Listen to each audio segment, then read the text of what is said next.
Welcome to 1945. The Empire is dying. Its banners still flutter above the jungles of Southeast Asia, but the sound beneath the trees has changed, no longer drums of conquest, but the rustle of retreat. The war is ending. Yet in the shadows, something begins. In the mountains north of Luzon, a secret order leaves the capital under cover of night. Witnesses remember the rumble of engines echoing through the valleys, dozens of trucks, headlights dimmed, tarps tied tight with ropes. Soldiers in gray uniforms, their faces covered with dust, their eyes fixed straight ahead. Locals whispered the gold is moving. The convoy was led by a man known only as the General of Silence. His real name was never written.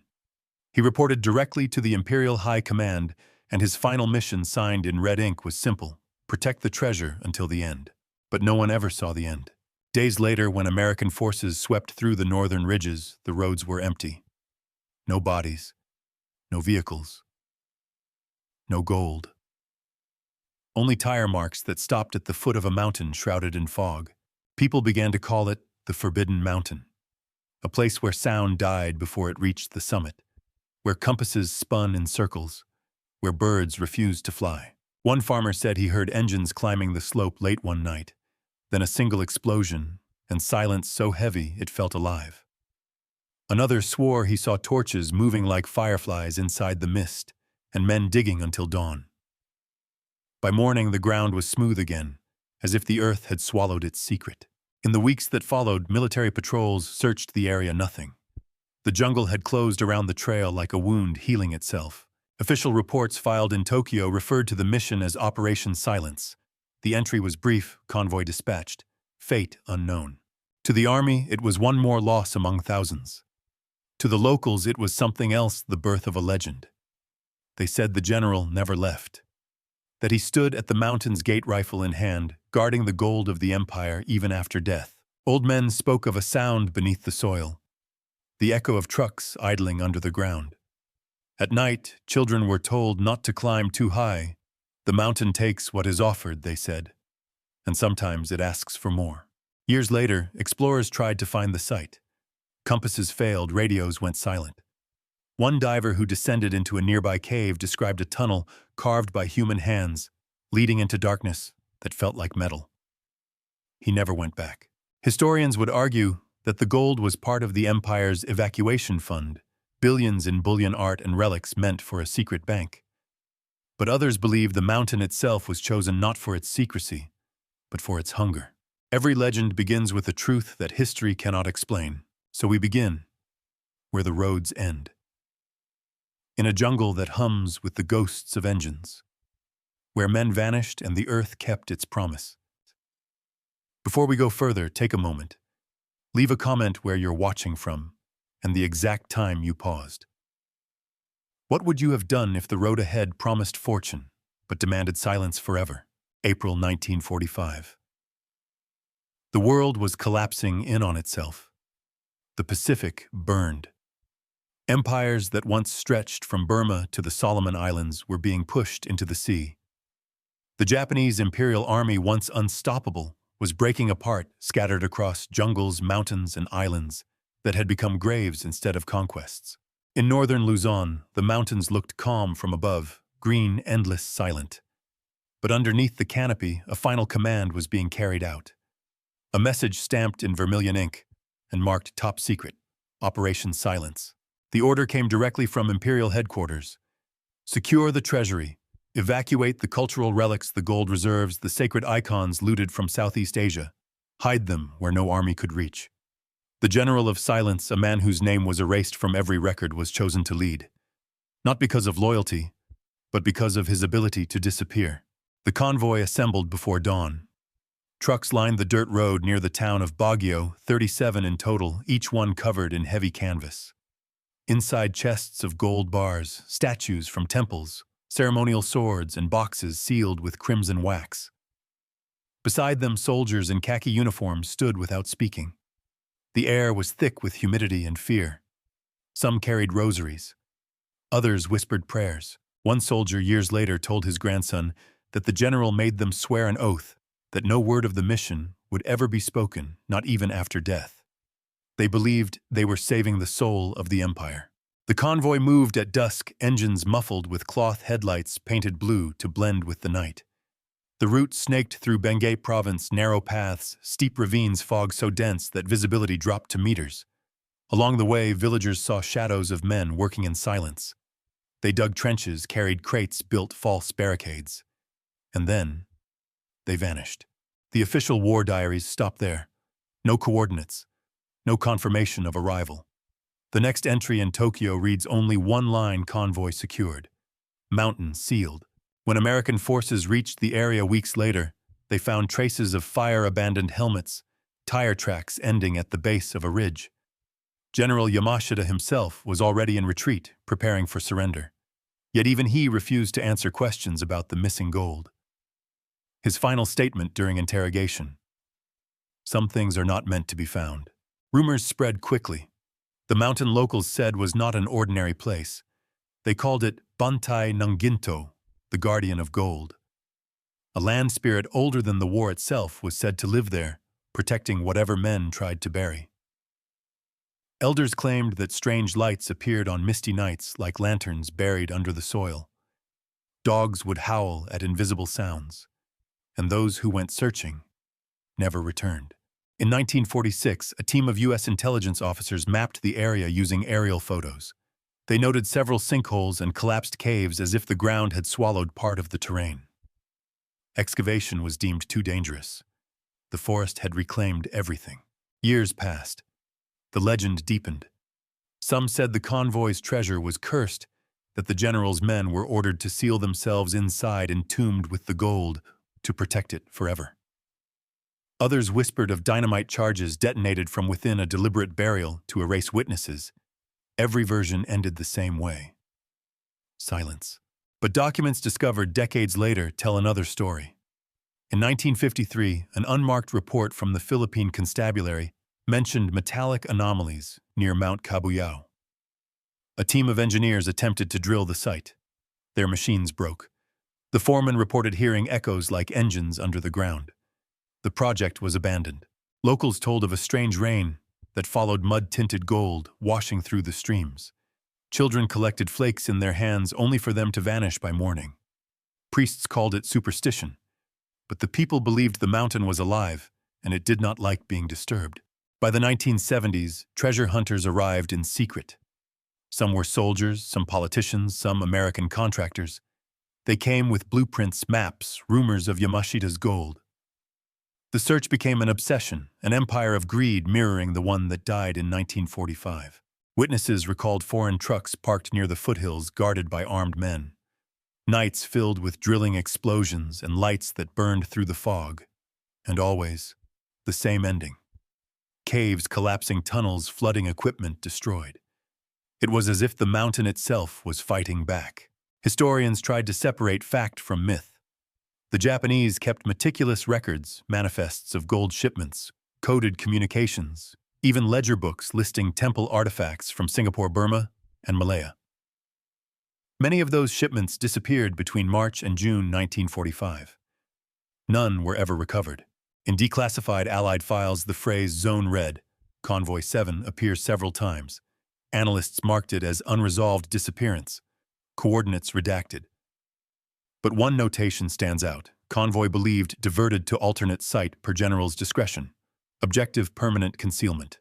Some believed that site was here in the shadow of the Forbidden Mountain.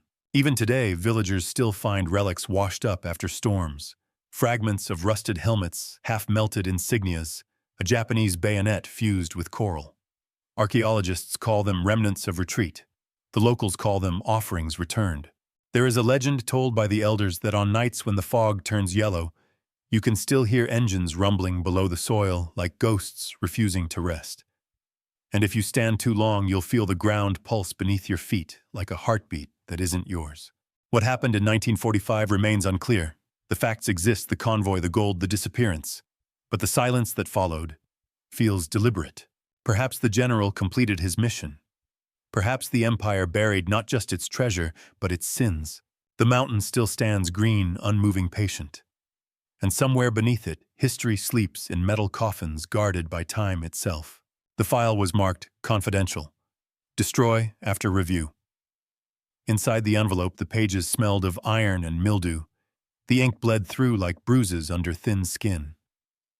On the cover, Operation Silence, Convoy 7, Zone Red. No names, no stamps of rank, only the red chrysanthemum seal faint as if pressed by a trembling hand. The first line read, "Assets to be transferred north of Baguio. Supervised by the General of Silence. Termination authorized upon completion." It was signed not by a man, but by the shadow of an empire about to die. April 1945. The Pacific burned in every direction. Tokyo was dust, Manila a graveyard. Yet here, high in the mountains of northern Luzon, a last command moved in silence. 37 trucks covered in canvas engines muffled with rags. Each one carrying crates marked with double seals, bullion temple gold ceremonial artifacts, diamonds, even statues stripped from shrines across Asia. It was the empire's heart cut out and carried away. The convoy moved at night, guided by the General of Silence, a man whose real name appears in no archive. Some said he was an executioner promoted to command. Others said he was a monk before the war chosen because he believed in punishment. American radio operators monitoring Japanese channels recorded bursts of static coded messages broken by the mountains. Convoy proceeding, road unstable, load secured. Then one final signal, 6 words that no one could translate with certainty. The mountain accepts the offering. After that, nothing. Silence thicker than the fog. Weeks later, when the Allies pushed through the Benguet Highlands, they found only traces, tire marks ending at the foot of a ridge. The smell of diesel soaked into the soil, a half-burned map folded under a dead soldier's hand. The name Cabuyao was circled twice in red pencil. Beneath it, a note, entry sealed, return forbidden. The rest of the convoy was gone. Post-war interrogations tried to follow the trail. Dozens of captured officers were questioned. Some denied any such operation existed. Others said they'd heard rumors of treasure transports ordered by General Yamashita himself, shipments meant not for surrender, but resurrection. One lieutenant, hands shaking, told the interpreter the gold is for the sun to rise again, when the darkness is done. He refused to speak again. He hanged himself 2 days later. Official documents mention the code Maru 07 Convoy 7. The manifest was classified under evacuation of sacred assets. Inside, 3 words, repeated across multiple entries, sealed, completed, forgiven. Historians later realized the word forgiven appeared in no other military file. In 1946, a patrol of Filipino scouts discovered a tunnel hidden behind a waterfall near Kenan Road. Its mouth was sealed with concrete. On the wall, carved by hand, were kanji characters translating to, "No one returns." They forced the entrance open. 7 skeletons sat upright inside rifles resting across their laps. The air smelled of oil and decay. At the far end, a slab of stone, smooth black, unnatural. When they struck it with a pickaxe, the sound rang like metal. Moments later, the ceiling collapsed. Only one scout survived. He said, "The ground was breathing. I heard engines under the earth." His report was filed, then buried. By the early 1950s, the legend became a problem. The Philippine Constabulary formed a special detachment under Major de la Cruz to investigate. In their classified memorandum, dated July 3, 1953, the phrase "metallic resonance beneath granite layer" appeared 3 times.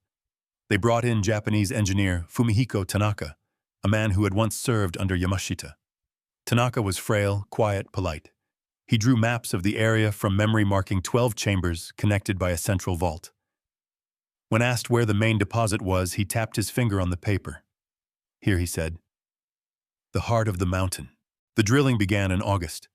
The readings spiked density vibration anomalies, suggesting hollow space. Then the machines failed. Compasses spun in circles. Radios hissed and died. Tanaka walked into the fog at dawn and never came back. His tent was found empty except for 1 page torn from his notebook. 4 words written in Japanese, "The gold is alive." In 1962, American intelligence reopened the case under the code name Project Eagle Hunt. Cables declassified decades later show that they believed at least 1 chamber had been located. A colonel reported uncovering a small vault with wooden crates and an imperial sword lying across them.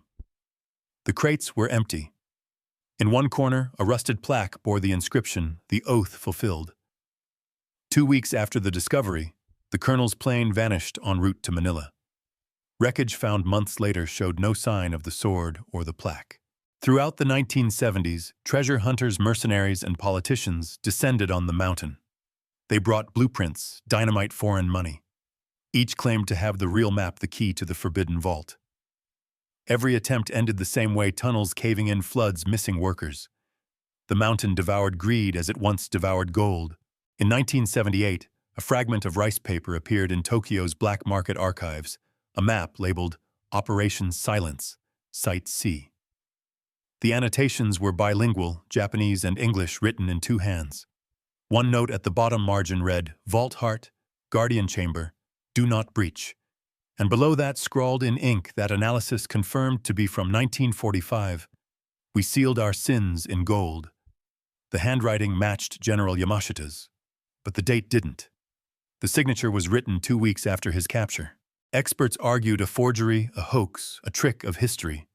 Yet every test proved the ink authentic, the paper itself from wartime supply batches. So who wrote it, and how did the signature move forward in time? By then, even the skeptics agreed that something had been buried, something too large, too deliberate to dismiss as myth.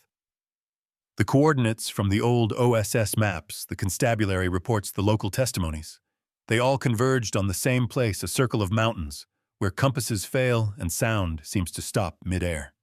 The Forbidden Mountain. Modern imaging has found nothing. Satellites show patches of magnetic distortion, flashes of heat signatures that flicker and vanish. Geologists call them anomalies. The locals call them reminders.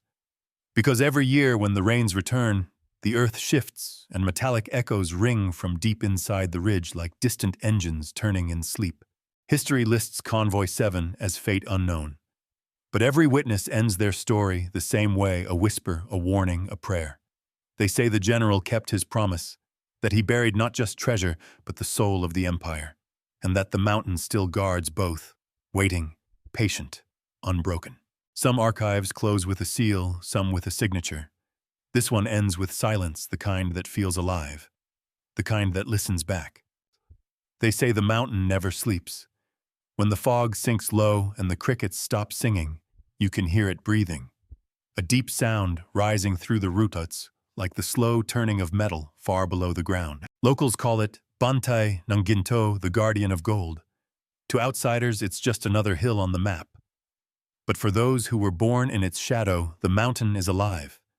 It chooses who may approach and who must disappear. An old man named Mateo still lives near the foothills. He was a boy when the last war ended. His father was among the first to return to the valley after the surrender, searching for farmland, not treasure. One morning he saw smoke curling from a cave, faint but steady. He went to look. Inside he found footprints, boots, small ones, Japanese style, pressed deep into the mud leading into the dark. The prints stopped where the cave wall began. Mateo's father walked back in silence and never spoke of it again. Years later, Mateo became the storyteller of the village. His voice trembles when he speaks of the lost convoy. They say he whispers the general made a pact with the mountain. In exchange for hiding the gold, he gave it the lives of his men. He pauses, eyes far away. That is why their spirits still guard it. They cannot leave even if they want to. There are nights when thunder rolls across Benguet and the ground hums as if a convoy is passing again. The same rhythm, the same distance between engines. Some villagers say it's the wind trapped between ridges. Others say it's the soldiers marching beneath the soil, keeping the vow they swore 80 years ago. In 1967, a group of miners tried to dig near the southern slope. They were poor men from nearby towns, following an old rumor that the earth there shines at night. They struck something hard, not stone, not metal, something hollow. That night, 3 of them dreamed the same dream, a man in uniform standing beside a sealed gate, holding a torch that didn't burn. He said only one sentence: "Leave it in peace." The next day, their camp flooded. No rain, just water rising from underground, as if the mountain was pushing them out. Priests who served in the highland parishes spoke of strange confessions, treasure hunters begging for forgiveness before even starting the dig, saying they felt watched by unseen eyes. One missionary wrote in his diary, "This land does not want to be disturbed. Every prayer here feels like trespass." And yet people kept coming. In 1982, a businessman from Manila arrived with engineers and armed guards. He offered money to locals for help locating the golden chambers. They refused. He hired strangers instead. Within a week, the drilling rig collapsed, swallowing 3 workers alive. The businessman left the next morning and never returned. His company folded within the year. The mountain, they said, had taken its payment. Old women tell another version, softer, almost merciful. They say the general wasn't cursed. He was forgiven. Before the war ended, he realized that the empire's gold was tainted, soaked with the blood of those it was stolen from. He led his men into the mountains not to hide it, but to bury it forever, returning it to the earth it came from. The offering was not greed, it was repentance. The phrase, "the mountain accepts the offering," wasn't a signal. It was a prayer. Some stories go even further, that the gold melted into the veins of the rock, spreading like roots. That's why miners say the soil sometimes glitters after rain, and yet nothing can be collected. The treasure isn't under the mountain anymore. The mountain is the treasure, but there are darker tales. In the 1990s, explorers claimed to have entered a sealed tunnel during a landslide. They described walls carved with symbols, sun's wings, blades of light, and a circle of skeletons sitting around a black chest. They opened it. Inside was ash. When they came out, one of them couldn't speak. He stayed silent for the rest of his life, scribbling only one word over and over on paper: oath. Local shamans began performing rituals around that time: small fires, bowls of rice, the burning of paper money. They said the mountain's hunger was waking again because too many strangers were digging. Every time they cut into the earth, one priestess said the general's soldiers must defend it. They were ordered to guard forever. Death changed nothing. On misty mornings, travelers still see lights drifting through the trees. Some swear they hear footsteps behind them, synchronized military echoing in the fog. One farmer told a visiting journalist that he saw a column of men walking silently across his field at dawn, their uniforms gleaming wet, their faces pale as wax. He called out to them. They vanished. Only the mud remained pressed with boot prints that led nowhere. Archaeologists dismiss the stories. They say gases, seismic activity illusions. But the locals smile and say, if it's only gas, why does it march in formation? Folklore and history twist together here until no one can tell them apart. Children grow up reciting both as if they are the same, the report and the prayer, the file and the myth. In school, they learn about Operation Silence. At home, they're told to bow when thunder rolls because that's the convoy passing again. There's a saying in the region now: you don't find gold in the Forbidden Mountain. It finds you. Hunters come with machines, with greed, with maps. But those who return, if they return, bring nothing but silence in their eyes. In 2003, a team of geologists mapped the ridge using deep radar. Their report mentioned metallic echoes beneath high-density basalt. The readings pulsed rhythmically like a heartbeat. When they tried again, a month later, the pattern was gone. The sensors failed. The mountain had gone quiet. And yet, the villagers say every full moon you can still see a glow under the soil, faint golden, like light trapped in glass. Children point and say, that's where the general sleeps. Perhaps it's reflection. Perhaps it's memory. Perhaps the mountain remembers everything: the march of boots, the weight of gold, the silence of men who chose to disappear. They call it a curse. Others call it justice. But maybe it's something else entirely, a pact too old to understand. Because if you listen long enough, beneath the wind, beneath the hum of the jungle, there's still a sound, distant, slow, endless, like engines idling beneath the earth, waiting for a command that will never come. The truth began to surface in fragments. Yellowed pages found in forgotten drawers, memos, mislabeled diaries smuggled out of archives. Each fragment whispered the same word: oath. For decades, it had been dismissed as myth. But when the files of Operation Silence were finally declassified in 1992, a different picture emerged, darker, deliberate, ritualistic. The directive came from Tokyo, dated March 17, 1945. It was stamped with the imperial chrysanthemum seal and titled simply the Yamashita Directive. It ordered that all assets collected from occupied territories be removed from Manila and secured under spiritual sanction. The final line read, "Do not allow the gold to be captured. Convert it, sanctify it, return it to the earth." It was not just a command to hide wealth, it was an order of purification. The gold wasn't merely treasure. It was guilt looted from temples, homes, graves across Asia. Burmese Buddha statues, Siamese jewelry, Singaporean bank reserves, Filipino church relics, melted stamped and numbered as the empire's wealth. By April, it was clear Japan would lose the war. And so a handful of generals, including the man known later as the General of Silence, proposed a final act. Not retreat, not surrender, but atonement. The plan was called Operation Silence. The gold would be buried sealed by hand, guarded by those who believed in sacrifice more than survival. The mountain north of Baguio was chosen not for strategy, but for sanctity. Its indigenous name meant the place where spirits rest. That was no coincidence. The general's diary, later recovered in fragments, contained a single sentence written in brush ink: "If the gold came from death, it must die with us." Convoy 7 left Baguio on April 24, 1945. 37 trucks loaded with crates and fuel barrels climbed the misty road under moonlight. Witnesses recalled hearing chants mixed with the rumble of engines, a prayer repeated by soldiers as they drove. "The sun will rise again, but not for us." By dawn, they had vanished into the fog. The architecture of the vault was unlike anything built for war. According to blueprints found among General Yamashita's seized papers, the system had 3 layers. The first, the tunnel of offering, a sloped passage reinforced with timber beams and lined with oil drums designed to ignite and collapse once sealed. The second, the chamber of guards, contained 7 alcoves each for 1 officer who volunteered to protect the offering.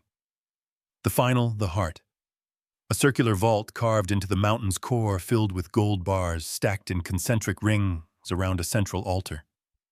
On that altar, according to the blueprint's annotation, stood a bronze statue of Amaterasu, the sun goddess of the imperial myth. The sealing process was described in a report by Lieutenant Naganori, recovered in 1946 from a field chest near Ballet Pass. His handwriting trembles across the page. He said the mountain must be fed. The gold must not outlive the men who took it.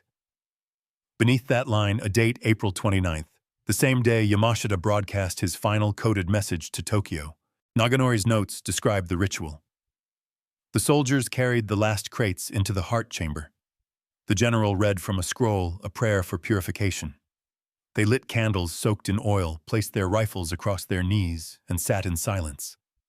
Then the general gave his final command: close the gate. Outside, engineers triggered the charges. The tunnel collapsed. Rocks and dust sealed the entrance. The general was the last to enter. He removed his sword, laid it beside the altar, and sat among his men.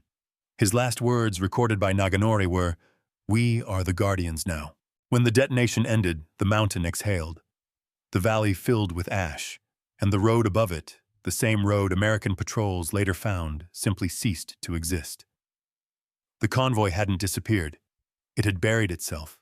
In 1946, Allied investigators recovered partial maps, but the coordinates made no sense. The final marker was not a number, but a symbol: 2 peaks divided by a rising sun. Only when a Japanese historian revisited the file decades later did the pattern become clear. The drawing represented the position of sunrise on the equinox, a natural alignment that occurred only twice a year.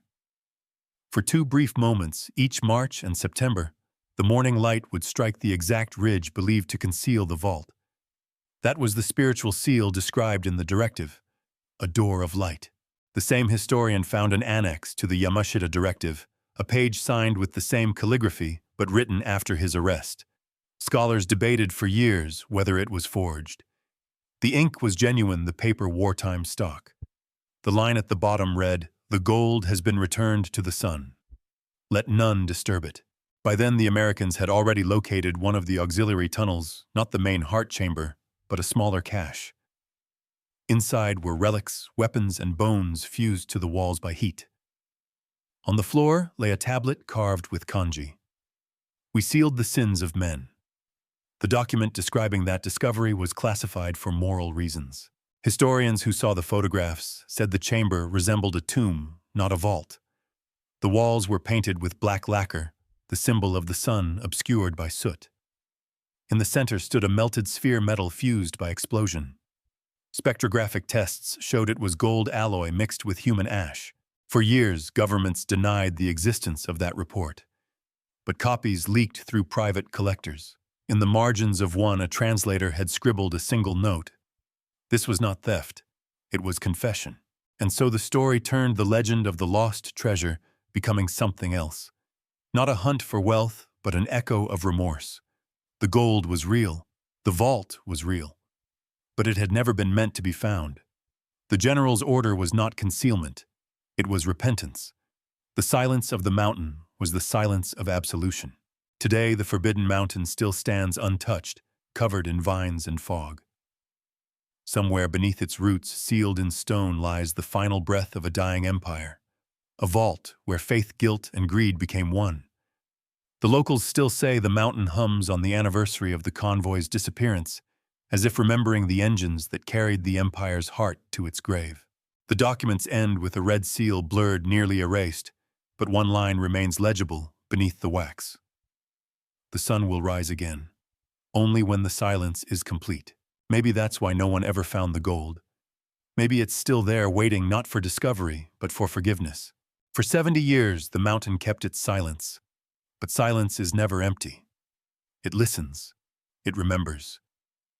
And sometimes it answers. In 2019, a team of researchers from Tokyo and Manila received a restricted permit to survey the northern ridge of Benguet, the one the locals still call the Forbidden Mountain. They carried new equipment, ground-penetrating radar drones, seismic sensors. They said it was science, not superstition. They said they would only listen to the earth, not disturb it. But everyone in the village warned them the mountain doesn't like to be heard. Day 1. Clear skies, cold wind.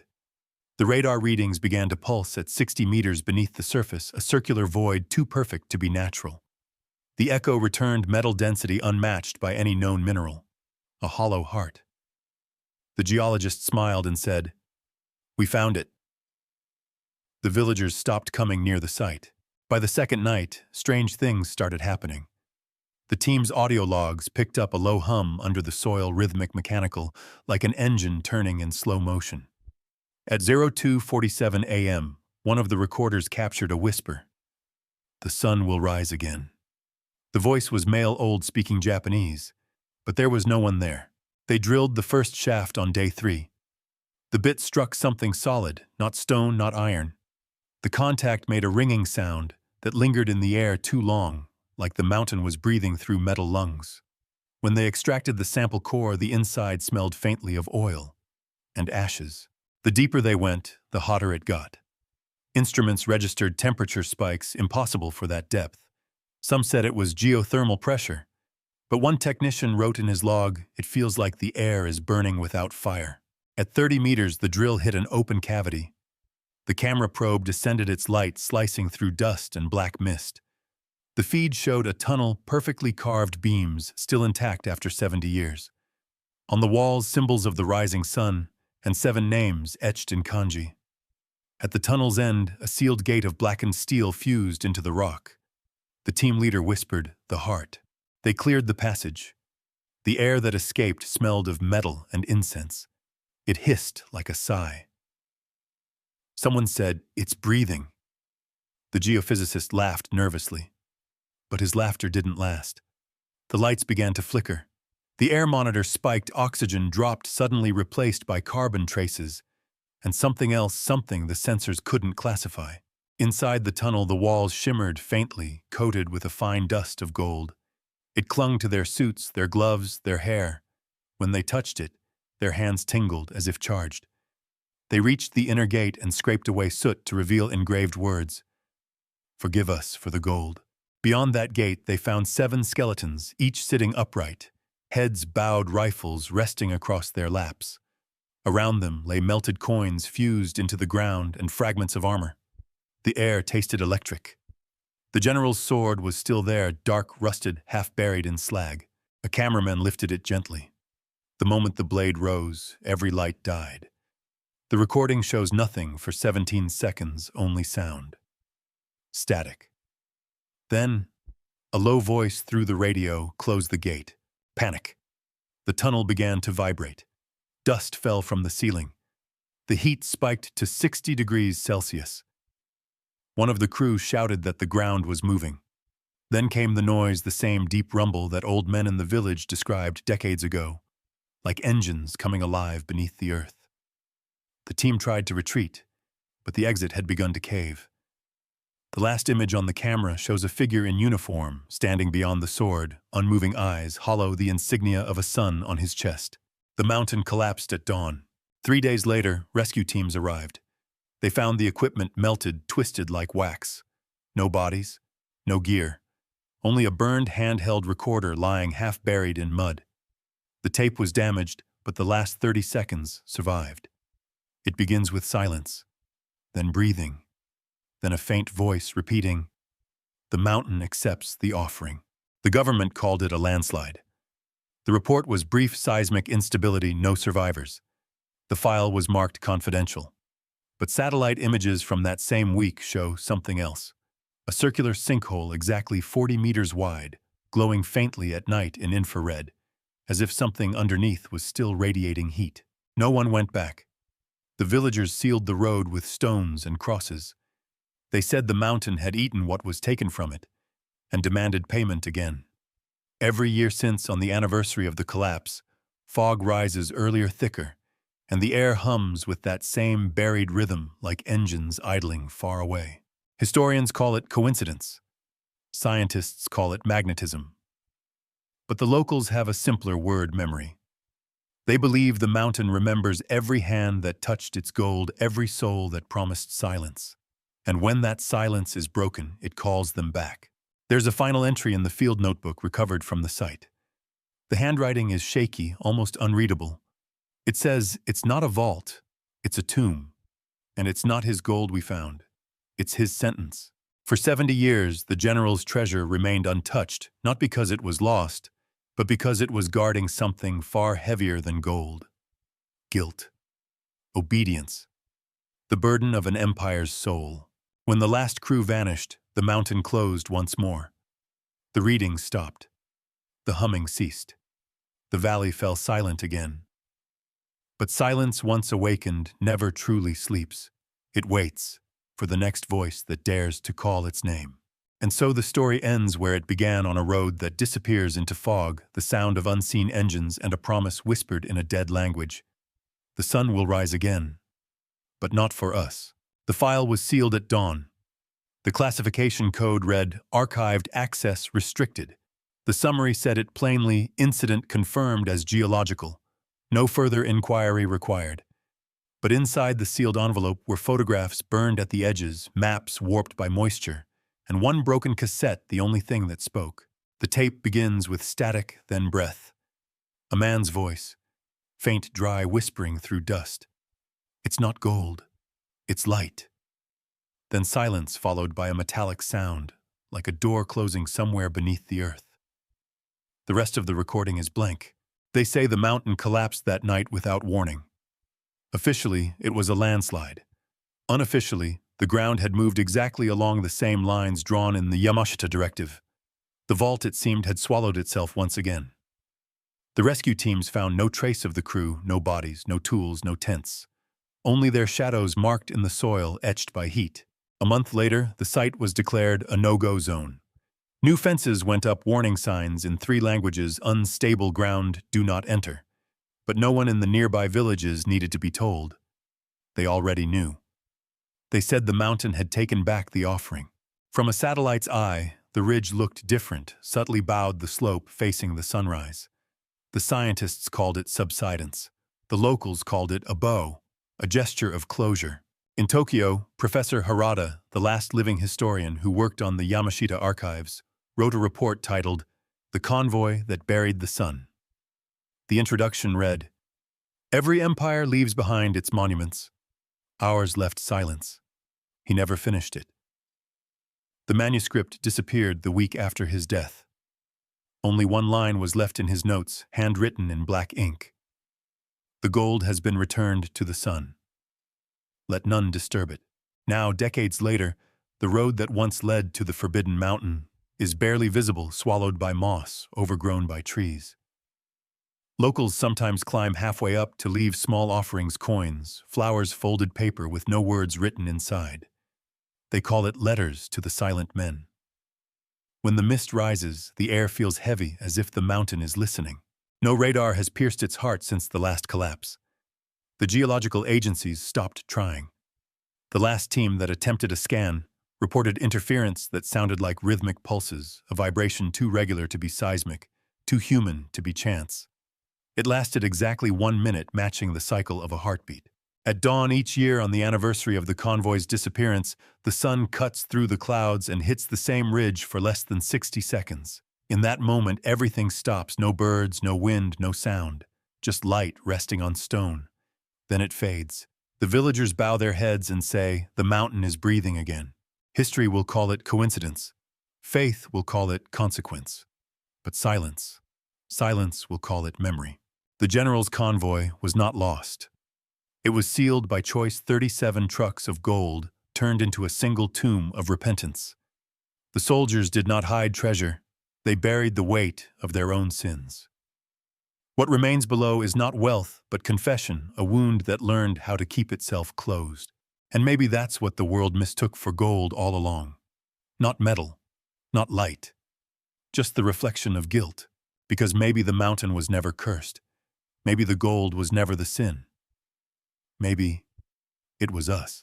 You've just listened to another file from Classified History. If you'd like to uncover more forgotten records, subscribe and stay with us, where the silence still speaks.